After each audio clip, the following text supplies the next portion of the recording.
Oke, selanjutnya saya serahkan sepenuhnya kepada Kak Asep nih. Silakan Kak. Oke, baik. Terima kasih Kak Marianus Frederico. Salam kenal Kak. Pertama-tama saya mengucapkan terima kasih kepada panitia Mata Garuda NTT, Kak Viko, kemudian Kak Meldi yang sudah mempercayakan saya untuk sharing tentang tes bakat skolastik. Dan ini adalah bagian yang kedua saya untuk sharing di Mata Garuda NTT untuk di batch ini. Saya izin share screen. Eh, oke, baik. Apakah screen-nya sudah kelihatan, saya sudah kelihatan dengan jelas? Kalau sudah, Sudah. tolong kasih reaksinya.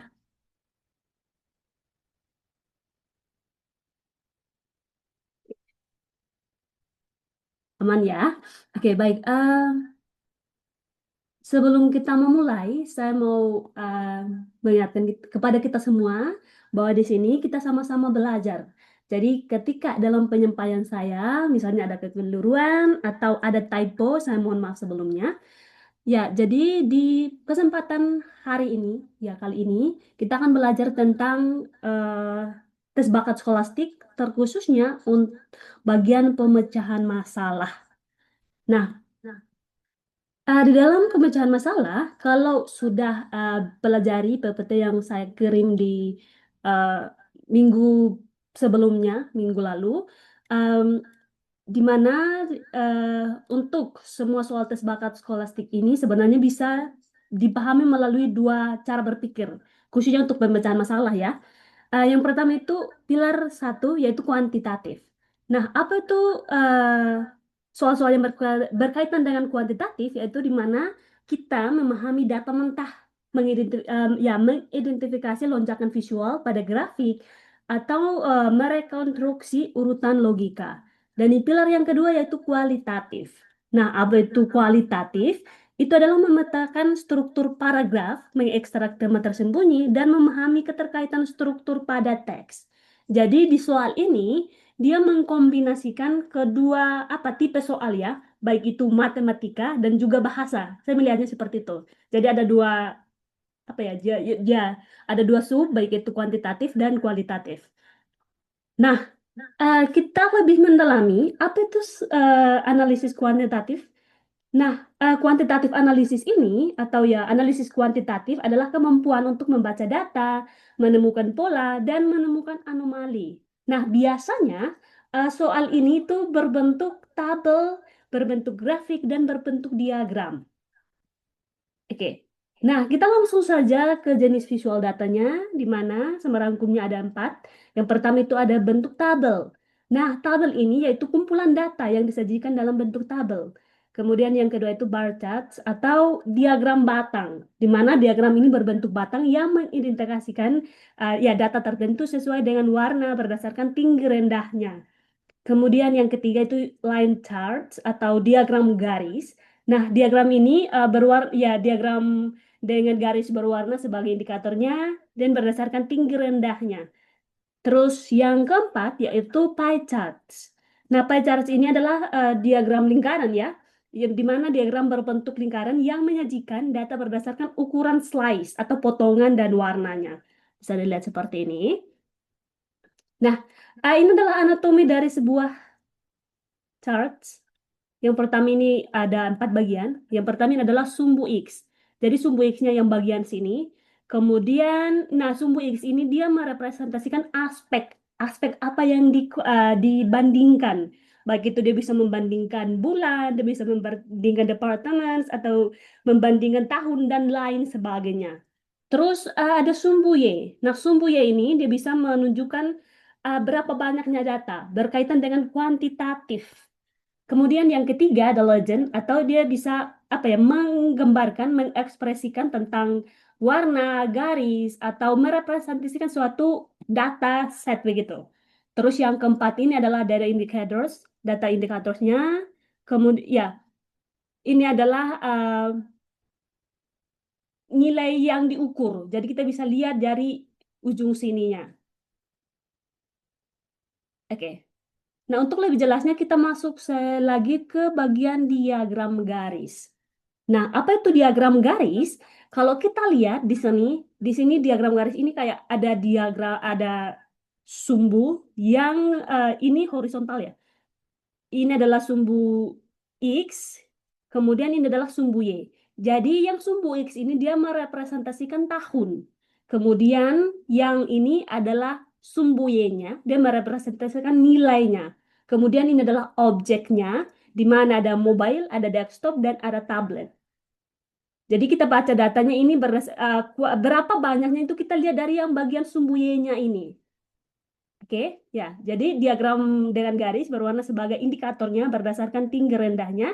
Oke, saya sudah menjelaskan ya bahwa ya sumbu X atau horizontal menunjukkan bahwa jenis aspek apa yang diukur.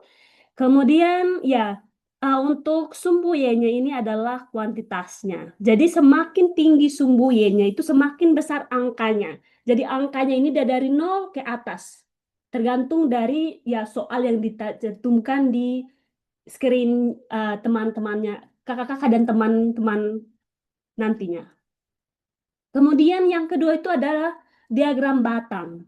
Nah, diagram batang ini dia sama halnya juga dengan diagram garis tadi. Jadi cuman bentuk yang ini saja yang berbeda. Jadi ini ada sumbu Y juga, ada sumbu X dan ada sumbu Y juga. Jadi di sini sumbu Y ini dia apa ya membandingkan musim ya. Ada winter, ada spring, summer dan ada fall. Jadi yang sumbu Y-nya adalah datanya ya angkanya. Jadi ya sumbu X saya sudah menjelaskan ya.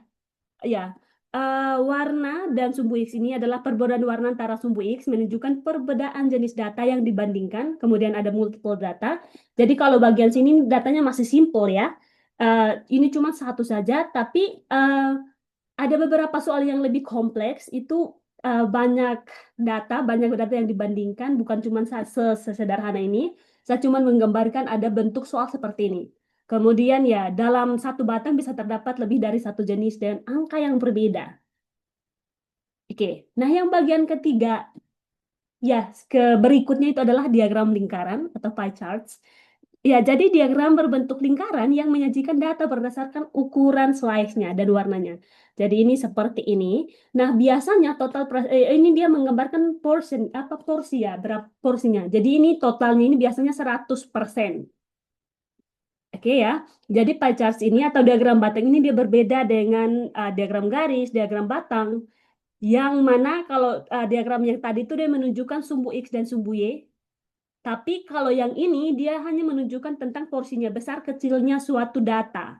Nah, indikator dari bentuk atau jenis soal ini berupa persentase dan jenis data ini dibedakan berdasarkan warnanya. Jadi di sini ada solosnya itu yang warna biru, finance-nya yang eh, ini apa ya? Purple ya, ungu. Kemudian ada warna ungu, ada warna orange, dan ada warna kuning. Oke, jadi ada hal penting yang perlu diketahui bahwa di dalam soal ini, dia urutannya itu searah jarum jam. Oke, nah yang berikutnya itu adalah cara menganalisis data. Kalau langkah yang pertama itu cari angka yang paling berbeda dan angka yang sama. Langkah yang kedua itu bandingkan dan analisa angka yang beda dan angka yang sama. Dan apa ya pikir apa penyebabnya. Kemudian langkah yang tiga, pilih dan eliminasi opsi jawaban yang tidak memungkinkan benar.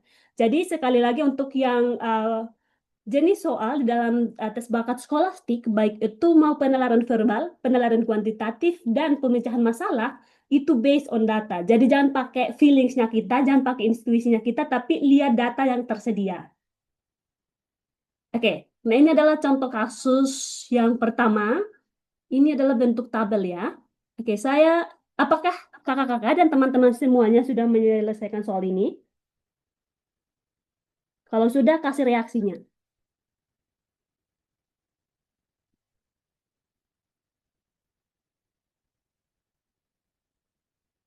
Halo, apakah suara saya terdengar dengan jelas? Apakah sudah menyelesaikan soal ini?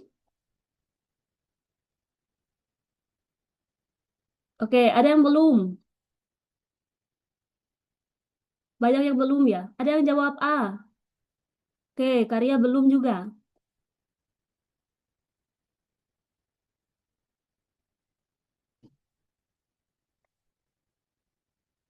Oke, Kak Vita ya. Kak Vita jawabannya A. Kak boleh berpendapat, boleh berpendapat Kak kenapa Kakak memilih A? Iya, baik Kak. Untuk pilihan A, karena kita harus terkait waktu, jadi saat membaca, Mm-mm. langsung baca option A, lihat apakah betul, kalau itu betul pasti sudah. Jadi jangan membuang waktu kalau jawaban A paling setelah dilihat dan membaca data secara vertikal, C paling tinggi, bandingkan, kan ini hanya 3 digit pertama itu yang bisa dibedakan. Jadi fokus di 3 digit pertama, membaca, langsung dijawab. Seperti itu Kak. Oke, baik. Terima kasih. Kak Vita ya, Kak? Oke, terima kasih, Kak.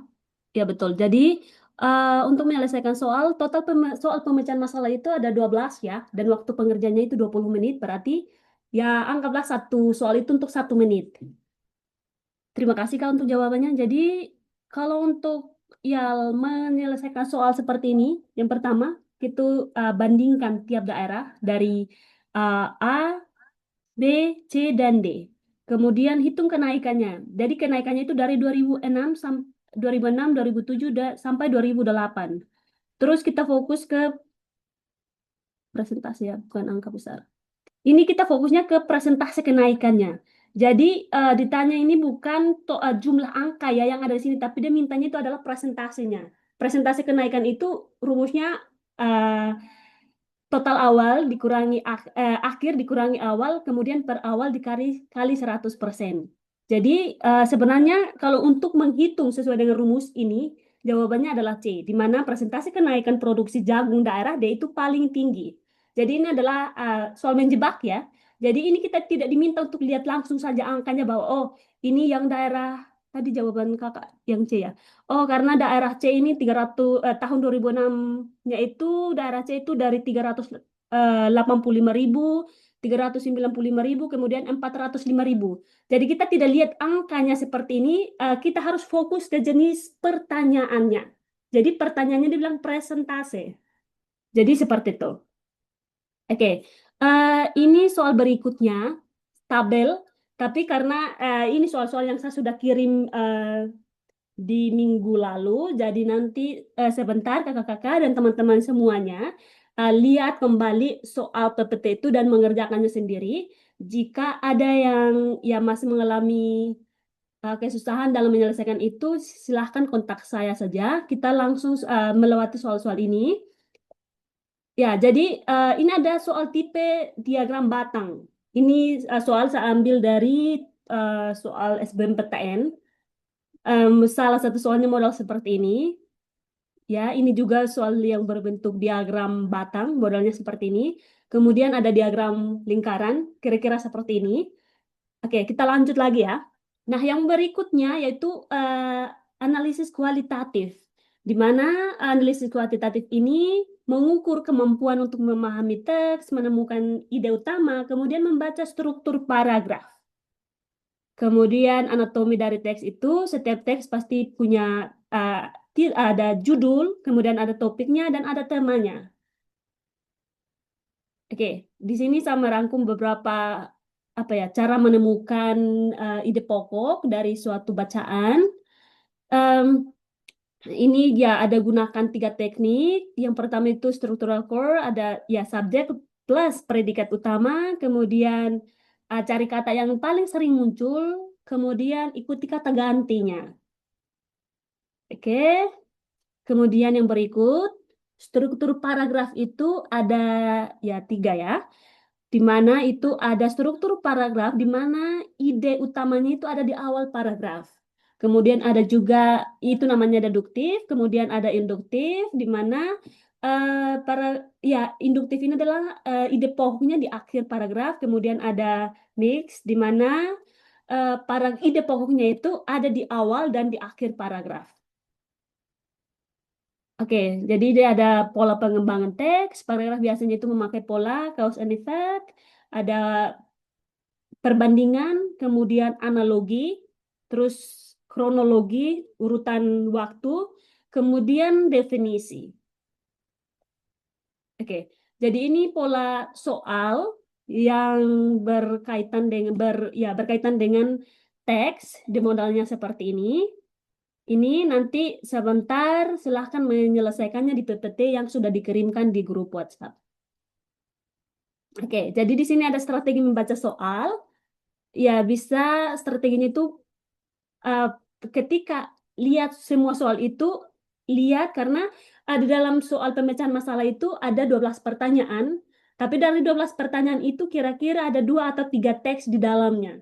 Jadi dari 12 pertanyaan itu mungkin dua atau tiga atau empat pertanyaan itu dia diambil dari satu teks begitu.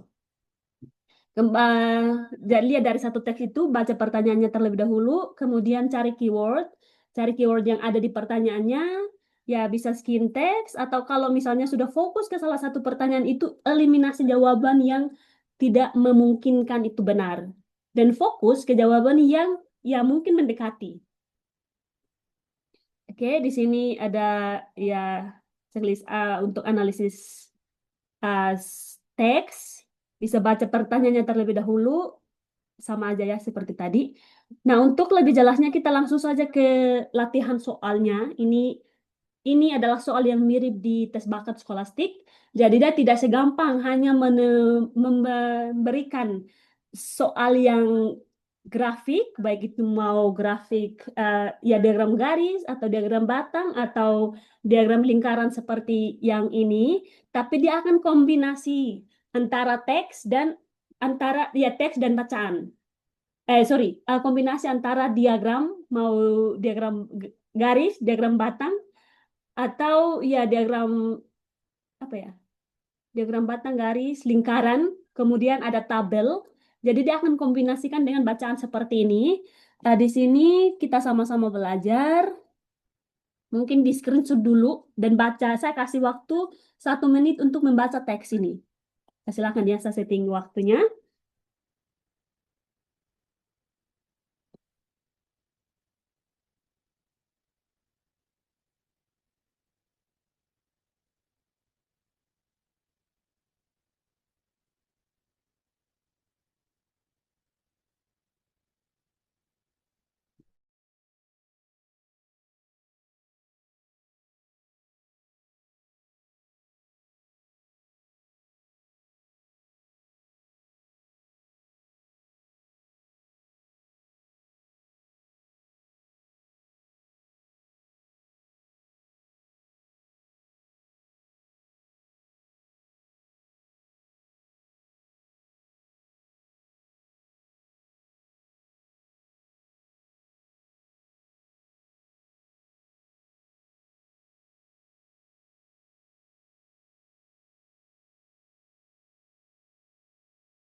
Oke, baik. Apakah dalam waktu 1 menit kakak-kakak dan teman-teman semuanya sudah menyelesaikan, sudah apa ya, baca teks ini secara keseluruhan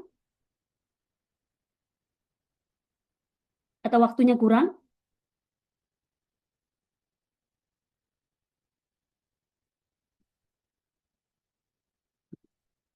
Halo?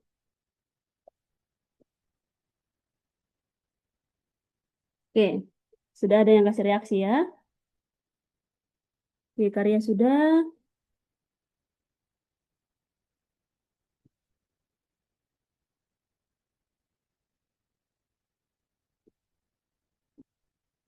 Oke, Kak Vita sudah. Oke, kalau sudah, silakan lihat pertanyaan yang pertama. Saya kasih waktu 1 menit lagi. Bentar, saya setting dulu. Oke, silahkan.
Oke, baik. Apakah selama waktu 1 menit ini, adakah yang sudah menemukan jawabannya?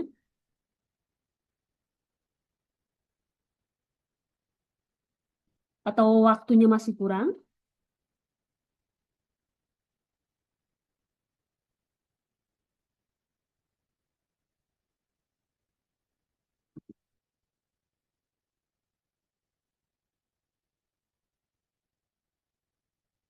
Oke. Kak Kristina jawabannya C.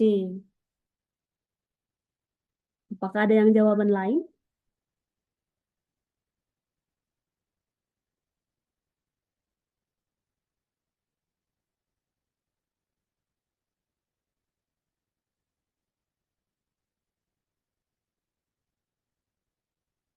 Oke.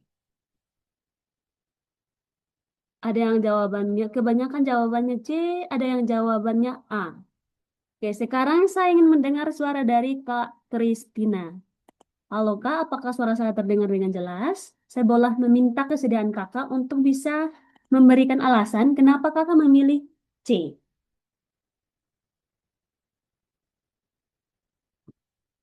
Iya Kak, Ya, silahkan Kak. karena Kenapa di Kakak memilih C? hmm, sorry Kak. Silahkan Kak. Oke, ini dari pendapat saya ya Kak, karena dia bilang di sini masih status Gunung Agung naik menjadi level 4 atau awas.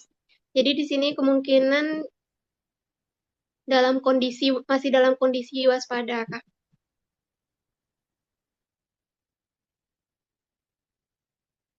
Terus yang kalimat terakhir kan ada bilang jadi kadang-kadang besar dan kadang-kadang kecil yang menjadi kekhawatiran kami. Jadi di sini masih di tahap khawatir sih Kak di sini. Oke, baik. Terima kasih Kak Kristina untuk jawaban alasan memilih jawaban C-nya. Ada Kak Vita. Kak Vita menjawab A ya. Boleh berpendapat Kak, kenapa Kakak memilih jawaban A? Iya baik Kak, kalau saya pilihannya A karena saya melihat di kalimat terakhir itu Pak Gede sudah menyatakan bahwa hal ini aliran lava dari dasar kawah gunung menuju ke atas kadang-kadang kecepatannya tidak sama. Artinya volume debit lava yang keluar kadang-kadang besar dan kecil yang menjadi kekhawatiran kami. Kalau lava sudah keluar, otomatis gunungnya sudah meletus dan bisa terjadi letusan ke depan. Artinya itu letusan pertama dan bisa terjadi ke depannya itu letusan selanjutnya seperti itu. Jadi menurut saya Gunung Agung telah meletus. Oke, Itu saja mau Kak. ya, baik Kak. Kak Vita, kalau yang kalimat yang menunjukkan bahwa gunungnya sudah meletus di mana lagi Kak? Maaf, suaranya tadi agak kurang ini di saya. Kalau dari saya Kak di kata-kata yang terakhir.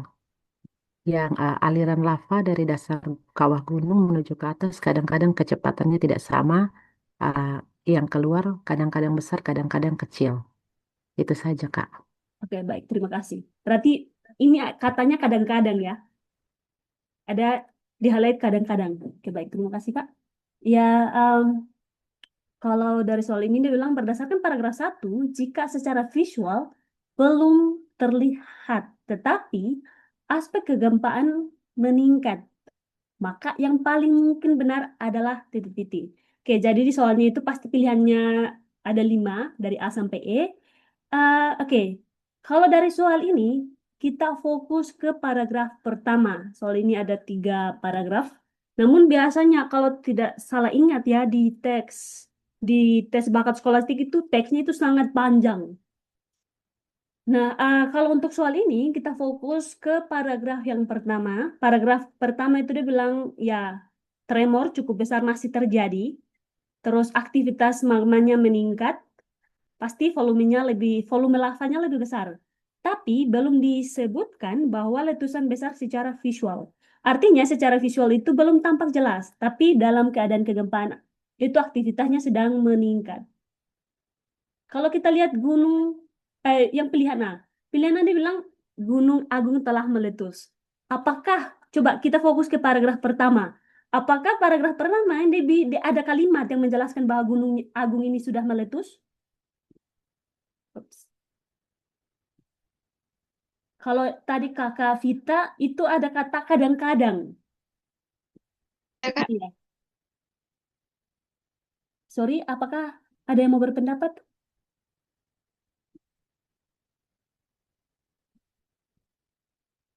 Oke, kita fokus di yang paragraf pertama ya.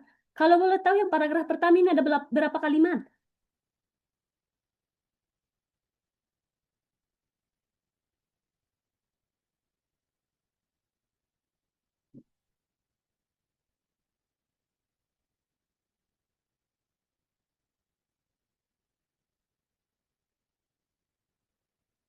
Halo, apakah suara saya terdengar jelas? Ada 6 kalimat, Kak. Oke, baik, terima kasih. Betul, ini ada 6 kalimat. Kalau kita lihat yang paragraf pertama, apakah Gunung Agung ini sudah meletus? Ada kalimat yang menandakan bahwa Gunung Agung sudah meletus? Tidak ada, Kak. Oke, baik, terima kasih. Ya, belum ada. Jadi ini buktinya belum jelas bahwa Gunung Agung ini sudah meletus atau belum. Ini belum ada bukti jelas. Bagaimana dengan B?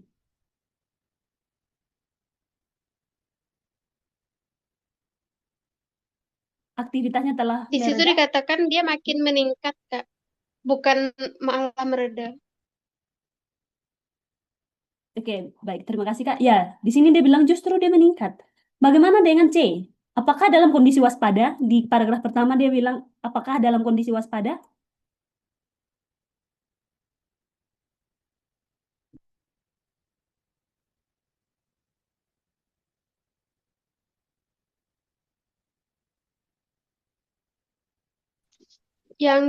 Menurut saya di kalimat pertama itu ada menyebutnya Hmm, status Gunung Agung naik menjadi level 4 atau awas. Nah, di situ awas itu mengindikasikan kalau di kondisi waspada, Kak.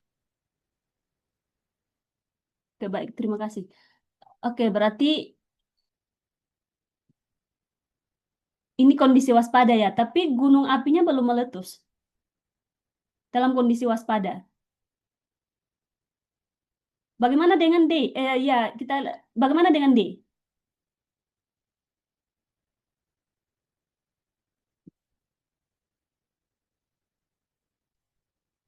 Oke, kalau yang E-nya tidak bisa diprediksi. Berarti kita masih bisa dianalisis ya. Kalau kita lihat di sini dia bilang ya logika adalah tips soal ini dia bilang tremor meningkat ya. Dalam gunung api tremor meningkat berarti tekanan magmanya pasti akan naik. Kemudian belum meletus, berarti tidak sama dengan aman karena kita tidak tahu. Ini justru kondisinya tidak stabil. Jadi jawabannya adalah D. Yang paling tepat adalah D. Apakah ada yang berpendapat dengan saya, D?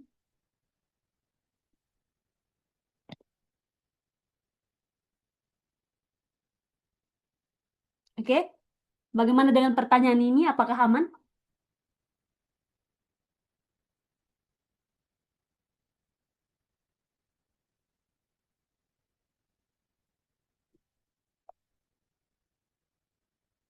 Oke, kalau aman kita lanjut lagi ke pertanyaan yang kedua. Pertanyaan yang kedua, jika volume magma lebih besar dari sebelumnya, maka kesimpulan yang mungkin adalah titik-titik. Jadi ini teksnya masih sama ya. Teksnya masih sama, saya kasih waktu 1 menit. Silahkan.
Oke, baik. Ada yang sudah menemukan, oke, Kak Ria dan Kak Vita menemukan jawabannya E.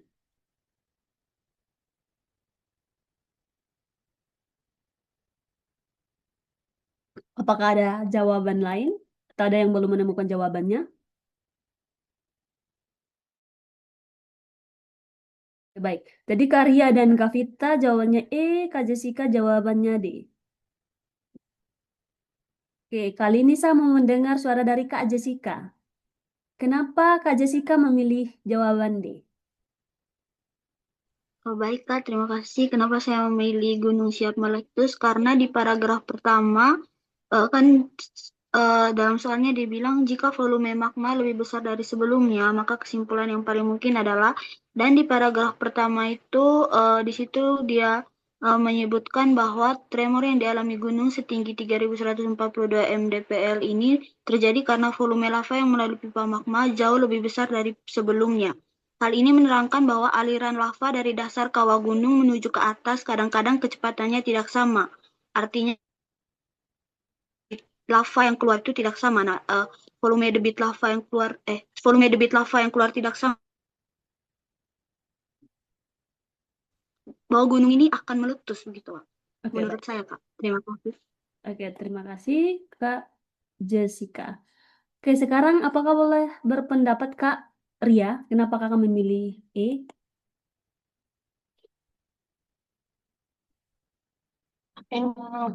Kalau saya Kak, Ya, ini kan membahas tentang tremor, tremor amplitudo. Jadi tremor di situ ada disebutkan tremor amplitude mengalami tremor dengan amplitudo 1 sampai 10 mm. Terus di bawah menyatakan ada tremor non harmoni yang cukup besar. Nah, tremor ini bisa tremor ini berarti kan getaran. Getaran itu yang diperkuat dengan pernyataan bahwa hal ini terjadi karena volume lava yang melalui pipa magma jauh lebih besar dari sebelumnya. Jadi lava-lava ini baru melewati pipa magma itu. Jadi kalau magmanya lebih besar, berarti getarannya pasti lebih besar. Jadi berarti akan terjadi gempa bumi. Kalau saya analisisnya seperti itu, Kak. oke, baik. Terima kasih Kak Ria. Pilihan jawabannya tadi E ya, akan terjadi gempa bumi. Oke, baik.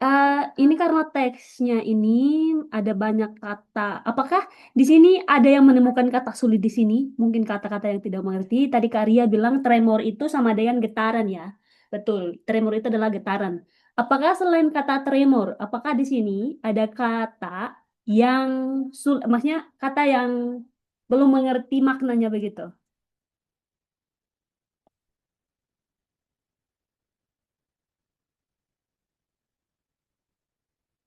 Oke, aman ya. Berarti tidak ada kata yang sulit ya di dalam teks ini. Ups. Oke, berarti aman. Terima kasih Kak Jessica dan Karya untuk pendapatnya. Jadi di soal ini kita fokus di paragraf yang pertama. Dibilang kalau di paragraf yang pertama, volume lava yang melalui pipa magma jauh lebih besar daripada sebelumnya. Berarti artinya itu magmanya itu sedang naik lebih banyak dan tekanan di dalam gunung itu terus meningkat. Oke, kalau begitu kita fokus yang bagian paragraf pertama itu ya jika volume magma lebih besar dari sebelumnya, apakah lavanya belum keluar? Oke, kalau dalam paragraf pertama itu kita tidak bisa dipastikan karena tidak ada data dia bilang lava belum keluar atau tidak. Kemudian ya dia belum ada data bahwa lava belum keluar. Kemudian yang bagian B, lava telah keluar, belum tentu. Bagaimana dengan C? Apakah gunungnya belum meletus? Ini bukan. Kemudian bagaimana dengan D-nya? Denny dia bilang kalau jika volume magma lebih besar dari sebelumnya berarti gunung ini siap meletus. Kalau yang bagian E akan terjadi gempa. Ini kalau kita fokus di paragraf pertama berarti bukan jawaban E. Oke, ya logika konsep dari ya yang soal ini Kalau volume magmanya itu meningkat, berarti tekanannya itu akan semakin meningkat juga. Oke, kalau dalam soal ini analoginya seperti gunung dan balon.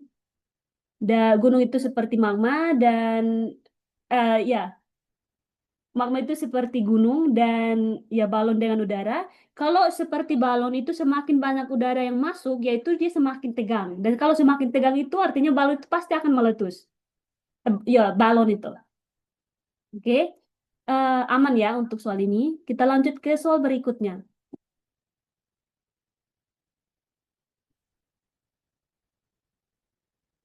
Soal yang ketiga, berdasarkan paragraf 3, pernyataan yang mungkin benar. Saya kasih waktu 1 menit, silahkan.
Oke, baik. Apakah ada yang sudah menemukan jawabannya?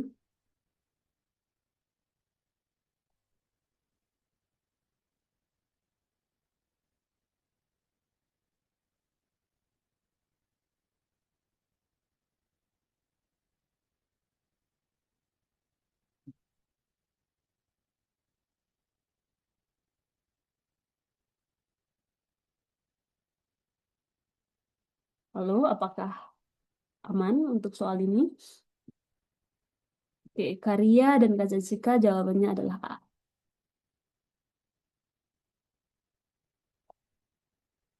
Oke, Karyani jawabannya A. Dokter Okta jawabannya A. Oke, baik. Saya ingin mendengar suara dari Kak Riani. Halo, Kak Riani, apakah bisa mendengar suara saya, Kak? Iya, iya Kak. Oke, baik. Terima kasih, Kak. Silakan memberikan alasannya kenapa Kakak memilih A, Kak.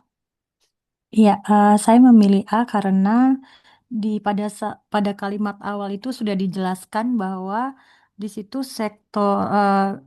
zona bahayanya itu ditingkatkan radiusnya.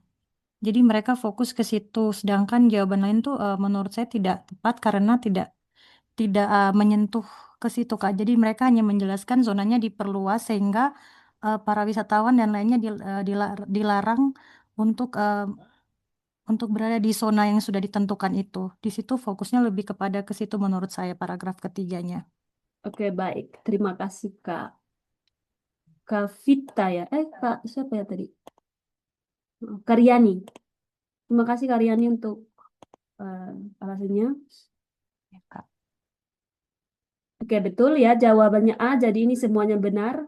Saya tidak bahas lagi. Kita lanjut saja ke pernyataan yang keempat.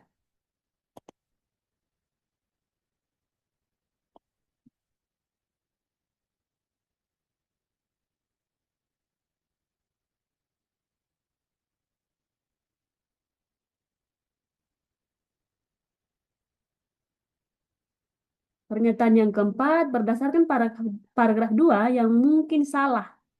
Oke, saya kasih waktu 1 menit.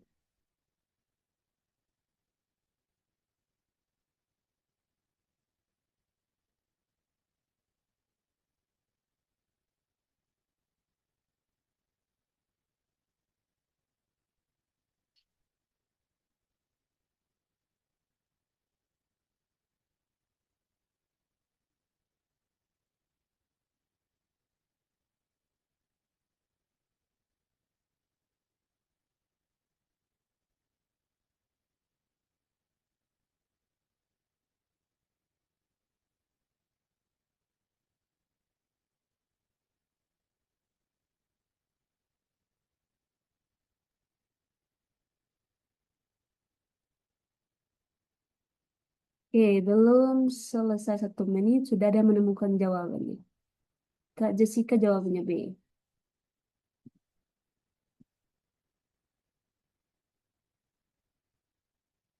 Oke, oke, semua pada jawabannya B.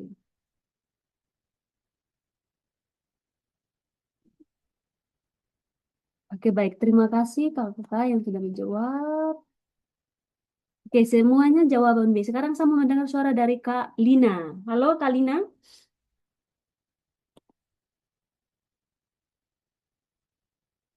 Apakah suara saya terdengar dengan jelas, Kak Lina?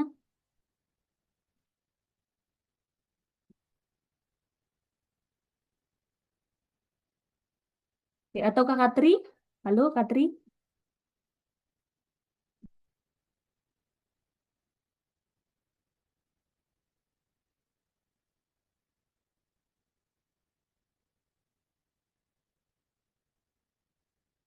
Oke. Atau adakah yang mau memberi pendapatnya kenapa memilih jawaban B? Oke, Karyani jawabannya C. Berarti ada 2 jawaban ya. Ada B dan ada C. Oke, ada yang mau berpendapat tentang memilih jawabannya, baik itu B atau C? Silahkan.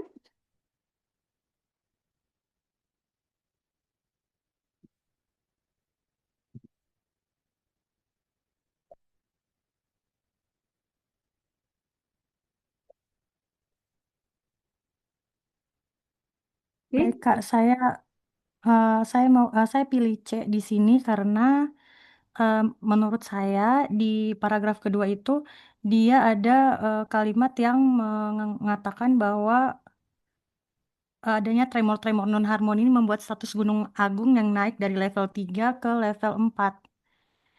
Jadi saya jawabnya C, Kak. Jadi ada pola tremor di situ. oke, baik. Terima kasih. Karena kakak ada pola tremor ya. Baik itu paragraf dua. Oke, baik. Terima kasih. Apakah ada yang jawaban lain selain C ya? Tadi kakak Riani ya. Kak, sorry. Ya, Kak Riani. Oh ya, terima kasih Karyani. Karyani memilih C karena alasannya karena di paragraf 2 itu ada pola tremor. Jawaban yang paling banyak adalah B ya, aktivitas relatif stabil. Oke, sekarang saya mau, apakah dia mau mewakili, memberikan alasannya kenapa memilih jawaban B?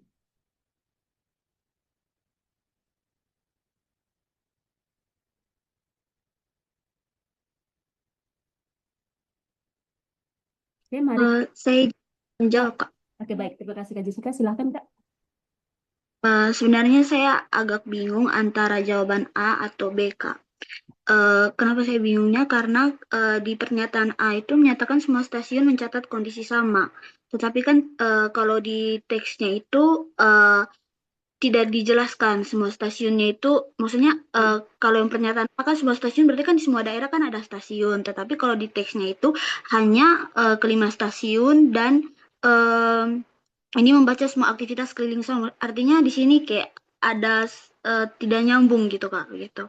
Kenapa saya pilih B, aktivitas relatif stabil itu karena di sini dia tuh menjelaskan bahwa proses proses tremor non harmoni ini terjadi secara terus-menerus selama dentuman terjadi. Adanya tremor non harmoni ini berarti di sini kan dia stabil ya, berarti tremornya itu harmoni dan non harmoni secara terus-menerus. Berarti dia tuh aktivitasnya stabil, Kak. Gitu, Kak. Oke, baik. Terima kasih Kak Jessica. Oke, berarti di paragraf ini ada menjelaskan tremor harmoni juga di paragraf yang kedua ini. Iya, Kak. Proses tremor non harmoni dan harmoni yang terjadi secara terus-menerus. Oke, baik. Terima kasih Kak. Kita ya lihat Kak. foto. Oke, silahkan Kak. Ya, kalau saya memilihnya aktivitas relatif stabil karena kan ini dikatakan berdasarkan paragraf 2 yang mungkin salah yang mana.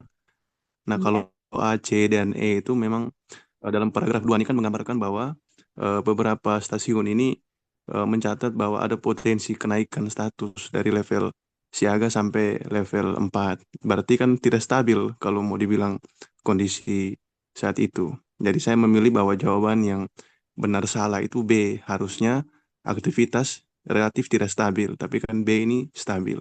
Makanya saya memilih jawaban B, Kak. Oke, Itu, baik. Kak. Terima kasih, Kak.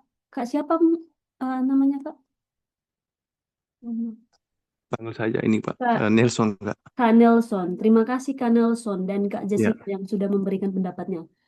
Ya, betul. Jadi ini adalah soal menjebak. Sebenarnya soal ini sangat sederhana ya. Ini cuma satu, 2, 3, 4, 5, 6. 6 kata saja. Betul, ini soal yang menjebak.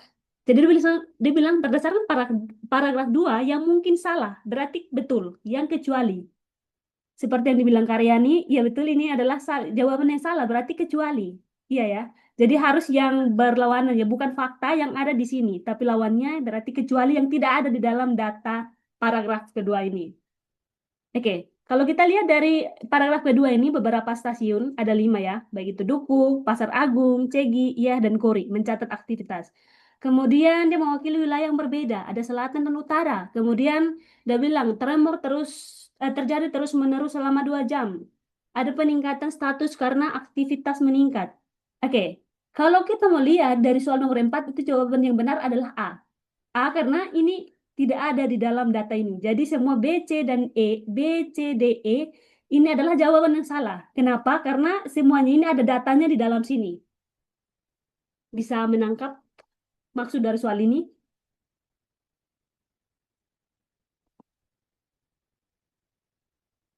Ya, mengerti, Kak. Bisa, Kak.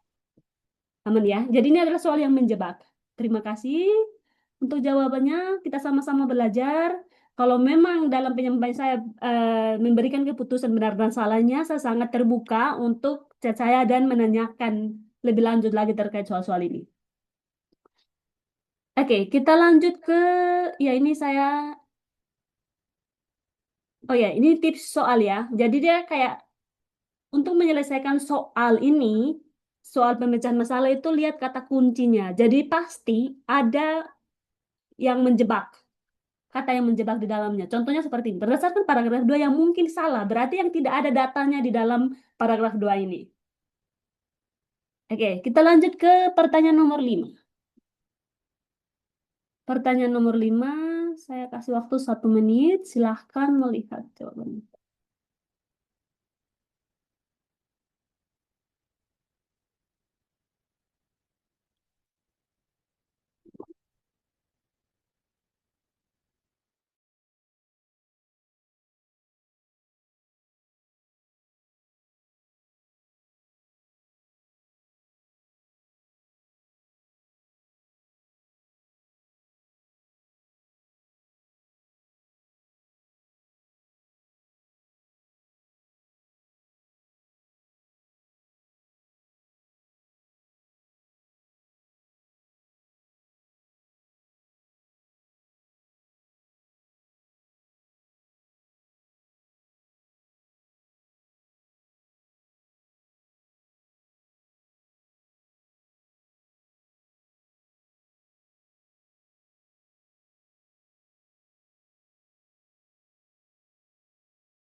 Apakah ada yang sudah menemukan jawabannya?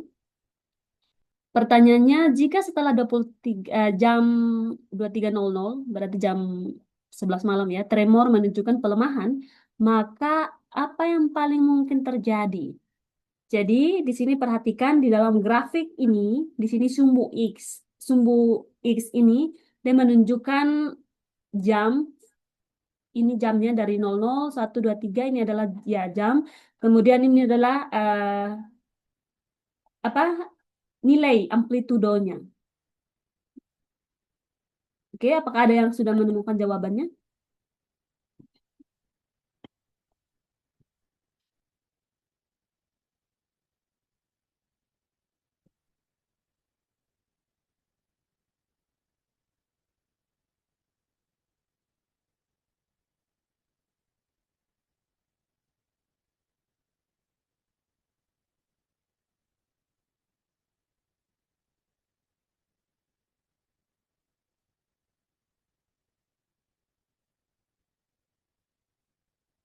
Silakan kalau yang sudah menemukan jawabannya bisa berpendapat.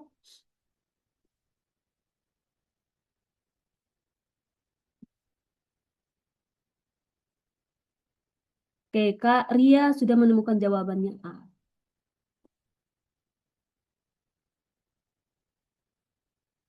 Oke. Apakah kakak boleh memberikan alasan kenapa kakak memilih jawaban A, Kak? Baik Kak, kalau sebenarnya saya ragu juga dengan A, tapi setelah melihat tabel dan pernyataan di kalimat terakhir paragraf ketiga, sedangkan siklus besarnya tremor dilihat pada gambar satu, di mana siklus ini akan berulang untuk keesokan harinya dan berlaku sebaliknya tiap jam 23.00. Jadi saya mencari yang berlaku sebaliknya. Kalau pilih jam satu naik 4 milimeter, kalau lihat dari tabel memang di situ pada jam satu itu sekitar 3 milimeter sih, 3 milimeter itu berarti kemungkinan menggambarkan akan mengalami kenaikan. Lalu di jam 2 akan sama berarti berpatokan kepada grafik ini dan D juga jam 3 lebih lemah dari jam satu itu bisa juga sih tapi eh, terus yang jam satu sekitar 3 milimeter itu berarti sama dengan grafiknya tapi yang karena saya melihat kalimat berlaku sebaliknya saya highlight itu jadi saya ambil kebalikannya jadi saya ambil A jadi jam 24 terus melemah artinya untuk keesokan harinya itu dia akan melemah tidak seperti yang di grafik menurut saya seperti itu Kak. Oke, baik. Terima kasih untuk alasannya Kak Ria memilih A. Apakah selain Kak Ria ada yang memilih jawaban lain atau sama dengan Kak Ria memilih opsi A? Oke, Kak Jessica E ya, Kak. Jam satu Iya, Pak. sekitar 3 milimeter. Oke, kenapa kakak memilih E? Karena di situ dia punya pernyataannya, jika setelah jam 23.00 tremor menunjukkan pelemahan, maka apa yang eh, kan di dia punya grafik ini setelah jam 23.00 itu dia kan turun. Di jam 00 itu amplitudenya itu di sekitar angka 1. Berarti sudah sejalan dengan dia punya pernyataan menunjukkan pelemahan setelah jam 23.00. Berarti untuk pernyataan yang paling tepat itu di jam satu dia itu amplitudenya itu sekitar 3 milimeter. Di grafik di jam satu dia itu di sekitar angka 3. Oke. Itu Kak menurut saya. Iya, betul. Di sekitar ya angka 3. Betul, terima kasih Kak Ria dan Kak Ya, Jessica sudah berpendapat. Oke, kita bahas. Jadi, kunci dari soal ini ada dua informasi penting, di mana dia bilang grafik tremor punya pola berulang atau siklus. Dan setelah jam 23.00 itu terjadi penurunan atau melemah. Oke, kalau kita lihat di di opsi A, salah, karena dia bertentangan dengan pola siklusnya. Kemudian yang bagian B. Bagian B ini terlalu spesifik dan tidak konsisten dengan pola yang ada. Kemudian yang bagian C. Bagian C ini tidak logis. Bagian D ini tidak ada dasar yang jelas. Yang paling masuk akal ini adalah yang E-nya. Kenapa? Karena setelah turun itu dia mulai lagi. Dan kenaikannya bertahap, bukan ya langsung tinggi. Jadi kalau untuk soal ini tipsnya itu dia pola berulang atau siklus, langsung saja lihat naik turunnya, kemudian naik lagi. Nah, ini hindari jawaban yang ya terus turun. Jadi pilihan jawabannya adalah E.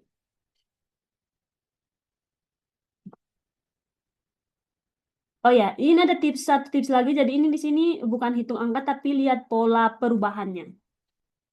Oke, kita langsung lanjut ke pertanyaan nomor 6. Ya, dia berputar saya seperti ini. Berdasarkan paragraf 1, pernyataan yang benar adalah, ini ada 5 pilihan, saya kasih waktu 1 menit. Silakan.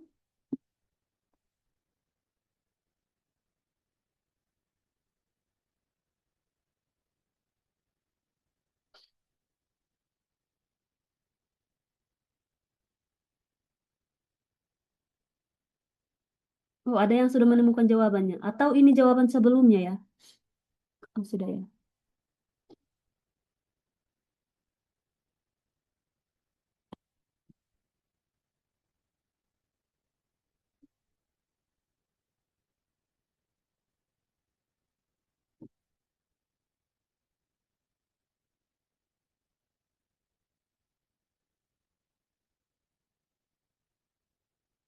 Oke, kebanyakan jawabannya C. Oh ya, untuk jawab, ya betul. Untuk jawaban nomor 6. Oke, semua jawaban C. Apakah ada jawaban lain atau semuanya sama ya? Oke. Karena semua jawabannya C, mungkin satu ada, ya ada satu kakak-kakak atau teman-teman yang mau mewakili memberikan alasannya kenapa memilih jawaban C.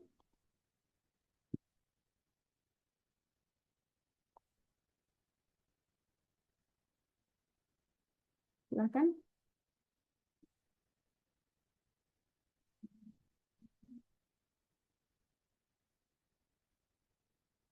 Kak Nelson mungkin mau berpendapat Kak? Atau Kak Ayu? Baik, izin ya Kak. Oke, silahkan Kak Ayu. Kalau menurut saya itu jawabannya gunung aktif karena di paragraf 1 ini yang pertama itu dia berada di level 4 atau awas. Terus yang kedua itu dia ada pernyataan yang mengatakan bahwa eh, PVMBG di sekeliling Gunung Agung merekam tremor non-harmoni yang cukup besar.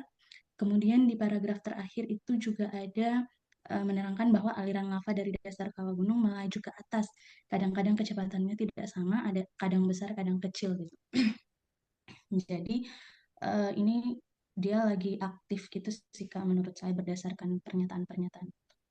Ya baik, terima kasih Kak Ayu untuk alasannya. Ya betul, ini adalah gunung yang sedang aktif, berarti untuk soal ini aman ya.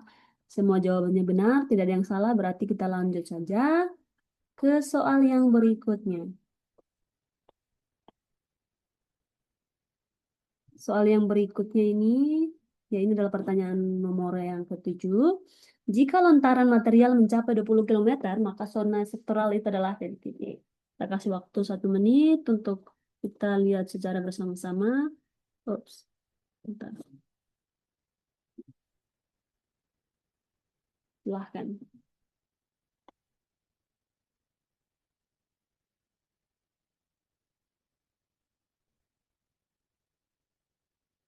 Oke, Karya sudah menemukan jawabannya.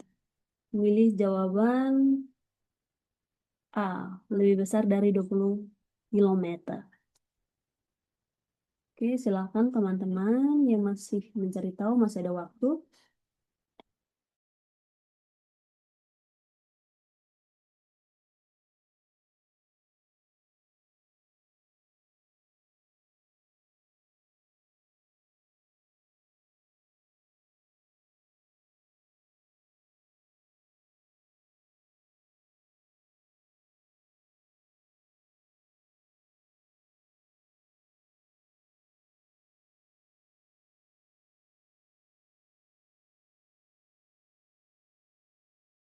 Oke, di sini sudah ada 2 jawaban, di mana Karya memilih jawaban A, dan Kak Jessica memilih jawaban E. Sekarang apakah ada teman-teman yang memiliki jawaban lain atau sama dengan Karya dan Kak Jessica dan memilih A dan E? Oke, kalau masih berpikir, boleh Karya memberikan alasannya kenapa kakak memilih A, Kak? Kalau saya sih patokannya di paragraf ketiga, Kak. PVBMBG tidak menaikkan perluasan sektoral 12 km seperti di September 2017 karena minggu malam kemarin tidak menemukan lontaran material sejauh 8 km atau lebih dari 11 km saat status siaga atau level 3. Sedangkan di September 2017 itu perluasan sektoralnya 12 km. Jadi saya menarik kesimpulan penentuan perluasan sektoral itu dari lontaran material. Di sini lebih dari 11 kilometer, makanya perluasan sektoralnya 12 kilometer. Kalau misalnya mencapai 20 kilometer, maka akan ditentukan zona sektoral lebih dari 20 kilometer, mungkin 21, 22, dan seterusnya. Begitu, Kak. Terima kasih. Ya baik, terima kasih Kak Ria memilih jawaban A. Sekarang Kak Jessica, Kakak kenapa Kakak memilih E Kak? Ya, baik, terima kasih Kak. Saya juga sama karena di paragraf ketiga, di situ dia menjelaskan bahwa tidak menaikkan perluasan sektoral 12 kilometer seperti pada September 2017 karena pada minggu malam kemarin tidak menemukan adanya lontaran material sejauh 8 kilometer atau lebih dari 11 kilometer. Nah, lebih dari 11 kilometer di sini dia sudah menunjukkan bahwa jika lontaran material itu bisa sampai ke 20 kilometer, maka untuk menaikkan zona sektoralnya itu bisa saja 12 kilometer, tidak sampai ke lebih dari 20 kilometer atau kurang dari 20 kilometer atau sama dengan 20 gitu Kak. Jadi kalau misalnya terjadi lonjakan material sampai 20 kilometer itu bisa saja perluasan sektoralnya itu hanya 12 kilometer atau kurang dari 12 kilometer atau lebih dari 12 kilometer. Berarti E ya, tidak Menurut dapat saya, ditentukan. iya, tidak dapat ditentukan. Oke, baik. Terima kasih Kak Jessica. Oke, ini ada dua orang yang memilih jawaban A. Kita langsung saja ya. Oke, betul. Jadi ini jawabannya fokusnya itu di paragraf ketiga. Dia ngomong tentang ya lontaran material mencapai 2 kilometer, maka zona sektoralnya itu berapa? Jadi kalau kita fokus di paragraf yang ketiga, zona sektoral ini ditentukan berdasarkan seberapa jauh lontaran materialnya. Kemudian kalau kita lihat itu lontarannya tidak terlalu jauh atau zona sektoralnya itu sekitar 10 kilometer. Nah, bahkan disebut juga bahwa tidak diperluas ke 12 kilometer karena lontarannya itu belum sejauh itu. Artinya, itu zona sektoral itu mengikuti jarak lontaran material. Maka yang paling masuk akal itu adalah yang bagian A. Itu lebih dari 20 kilometer. Kalau bagian B ini tidak logis. Kalau yang bagian C tidak pas karena biasanya itu dibuat lebih luas.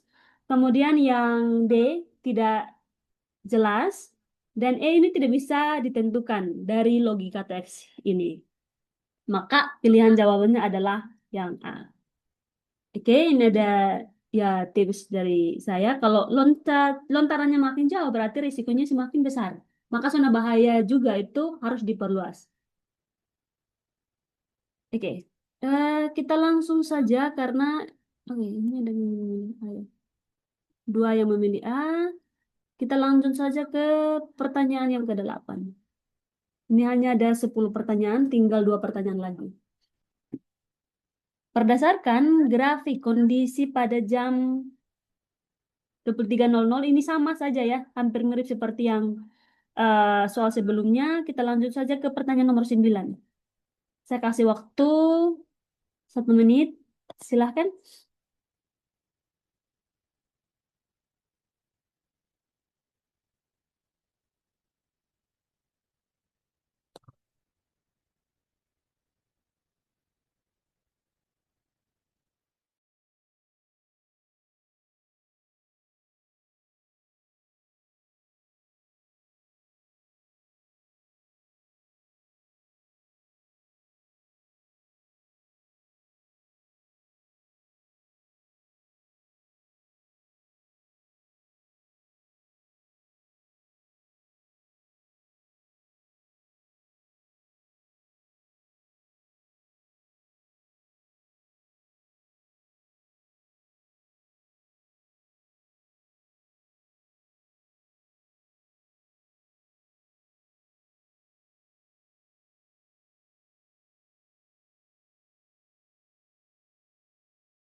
Oke, apakah ada yang sudah menemukan jawabannya?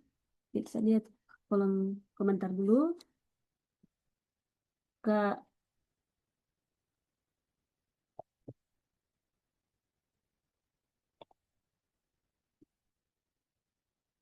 Oke, Karyani jawabannya A, Kak Yusuf jawabannya A, Kak Vita, Karya jawabannya A ya. Berarti aman ya untuk pertanyaan ini. Oke, apakah saya boleh mendengar suara dari Kak Yusuf? Halo Kak Yusuf, kenapa Kakak memilih jawaban A, Kak? Baik Kak, terima kasih atas kesempatannya. Berdasarkan dari soal, berdasarkan paragraf 1, jika gunung berapi mengalami tremor dengan amplitudo 0, nah berdasarkan dari paragraf 1, di situ tercantum bahwa eh, terus mengalami tremor amplitudo itu angkanya 1 sampai 10. Nah, dari 1 sampai 10 itulah ke- apa keterangannya bahwa itu masih dalam keadaan aktif, sehingga kalau misalnya kurang lebih dari 1 itu bisa dikatakan gunung itu tidak aktif gitu. Terima kasih Kak. Oke, baik. Terima kasih Kak Yusuf untuk alasannya. Oke, berarti semua benar ya jawabannya A. Ataukah ada jawaban yang berbeda? Kak Jessica, apakah Kak Jessica siapa yang beda? Oh ya, berarti Kak Jessica juga memilih A. Ya, betul. Ini jawabannya benar adalah A. Karena semuanya memilih jawaban A dan aman, saya lanjut aja ya. Atau perlu menjelaskan?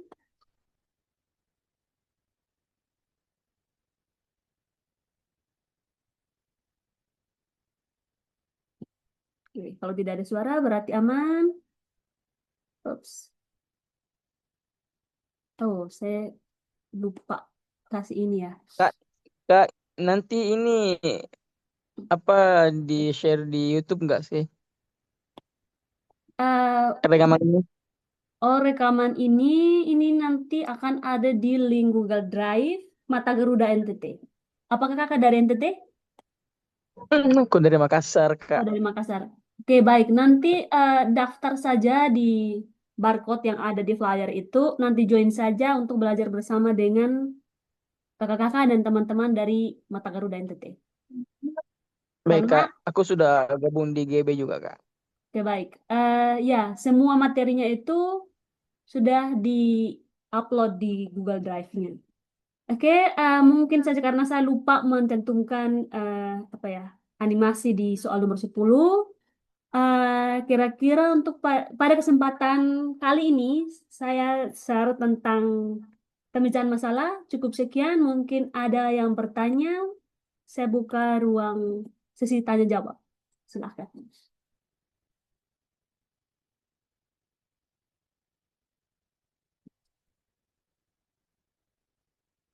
Saya kembalikan kepada Kak Riko, Kak Viko, biar kakak yang memandu sesi tanya jawabnya. Oke, baik Kak. Aduh, terima kasih banyak Kak. Penjelasannya sangat luar biasa ya. Jadi terima kasih juga teman-teman yang sudah aktif. Oh, silakan bagi teman-teman yang ingin bertanya mengenai eh, materi hari ini dan berserta penjelasan-penjelasannya. Mungkin ada yang masih bingung.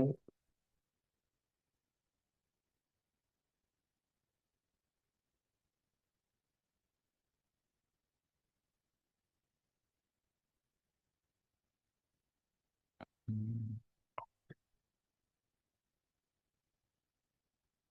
Bagi teman-teman yang bertanya, silakan drop di kolom chat atau resen dan bisa menanyakan secara langsung kepada Kak Asef nih.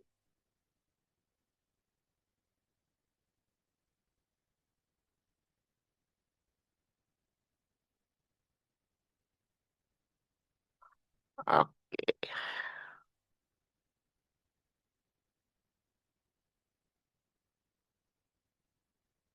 oke.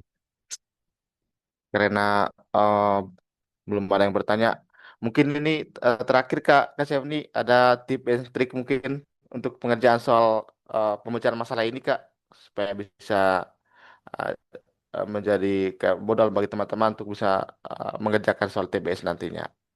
Oke, baik. Terima kasih Kak Viko untuk pertanyaannya. Kalau untuk pemecahan masalah itu perbanyak apa ya? Perbanyak praktis saja. Karena kalau saya melihat itu pemecahan masalah itu apa ya, ada sisi bahasanya dan juga ada sisi matematikanya. Jadi sisi matematikanya itu adalah yang grafik-grafik tadi yang saya cantumkan, baik itu mau diagram garis, diagram batang, diagram lingkaran, tabel, dan lain sebagainya. Jadi itu semua data itu masih sangat mentah. Kemudian pertanyaannya itu kira-kira seperti yang tadi saya tampilkan. Jadi itu semakin banyak, ya makin banyak berlatih, kalau semakin banyak berlatih itu akan semakin familiar dengan jenis-jenis soalnya. Kemudian yang kedua itu adalah ketenangan. Eh, ya tetap tenang saat saat menjalani tesnya, karena ketika kita sudah siap, kita rasa bahwa sudah siap, tapi kalau kita tidak tenang, itu kayak semua yang ada di pikiran itu sudah hilang semuanya. Jadi ya saran saya tetap tenang dalam menyelesaikan tes bakat skolastik. Terus, oh ya, ya soal ini ada bahasa, ya tetap banyak baca juga ya. Karena seperti yang tadi itu, karena kita tidak tahu soalnya itu temanya itu jenis apa. Kalau tadi itu dari sisi vulkanologi ya. Jadi kayak, oke, kalau kita tidak tahu beberapa makna ini, jadi semakin banyak berlatih itu apa ya? Intinya kita dapat ide pokok tema apa yang dibicarakan dalam teks tersebut. Itu saja, Kak. Terima kasih. Oke deh Kak. Berarti eh, banyak-banyak berlatih ya untuk teman-teman untuk teman-teman memahami matematika sederhana juga mungkin ya. Nah, nanti hitung-hitungan dikit-dikit lah di pemecahan masalah itu. Oke. Betul. Teman-teman mungkin ada yang ingin bertanya? Kita punya waktu sekitar 8 menit lagi untuk mengakhiri pertemuan ini. Oke, kayaknya nggak ada nih kayak. Jadi kayaknya eh 20 30-an orang tadi lebih itu kayaknya sudah bisa lah menaklukkan si pemecahan masalah ini. Oke.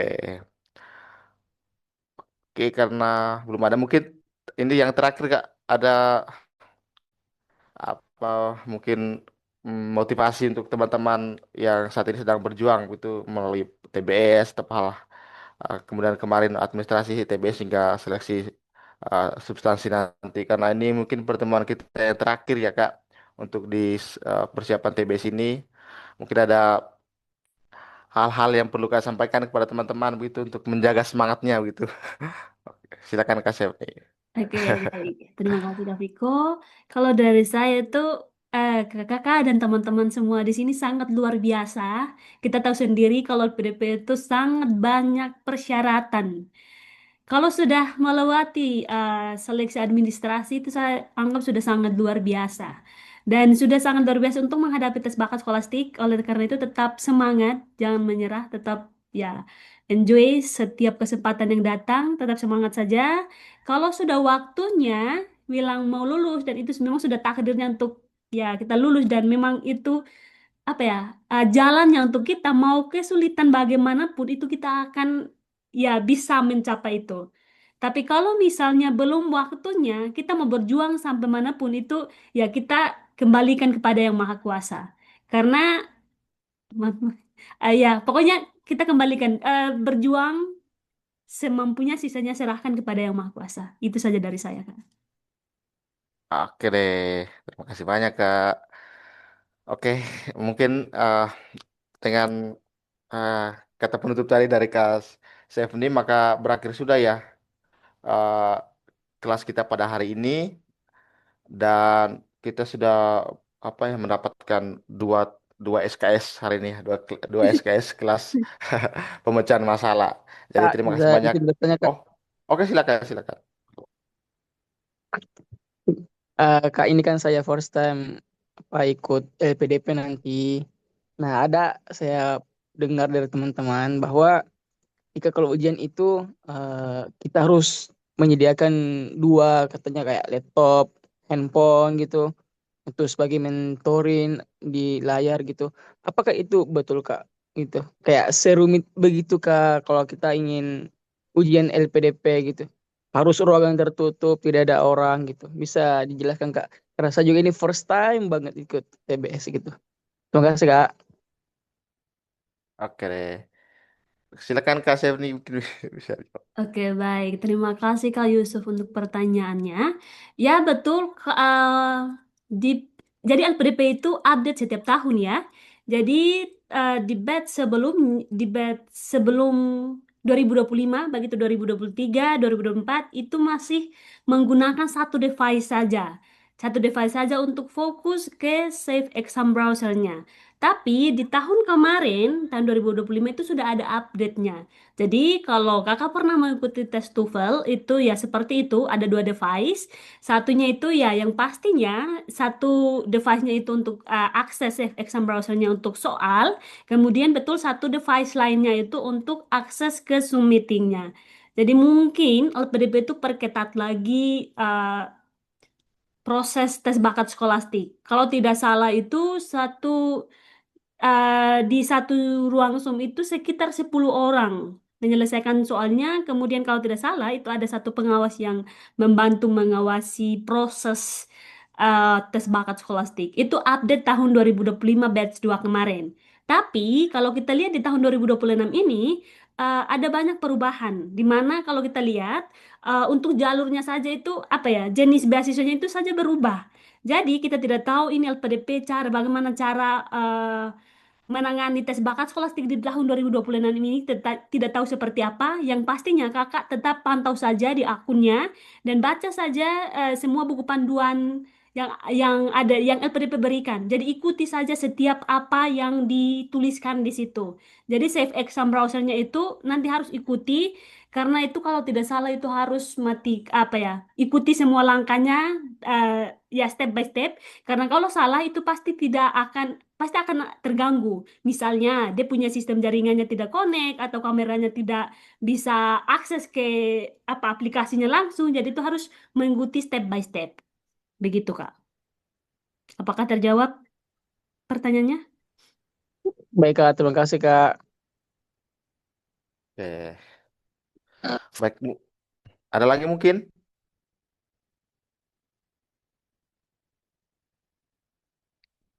Oke. Baik, terima kasih Kak Sevni untuk jawabannya. Mungkin sekedar tambahan dari saya. Kalau mengenai tadi poin pertanyaan itu ada harus dalam ruangan yang aman ya dan tidak ada apa aktivitas lain. Memang betul ya. Jadi LPDP ini sangat fleksibel dan terbuka.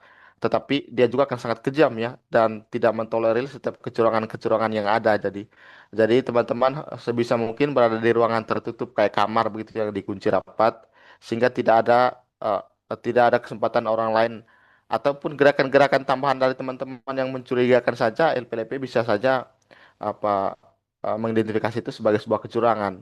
Jadi harus betul-betul diperhatikan dengan baik ya dan dijaga begitu.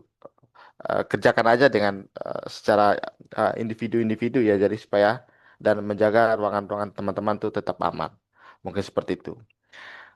Oke deh, mungkin oke karena tinggal 2 menit lagi.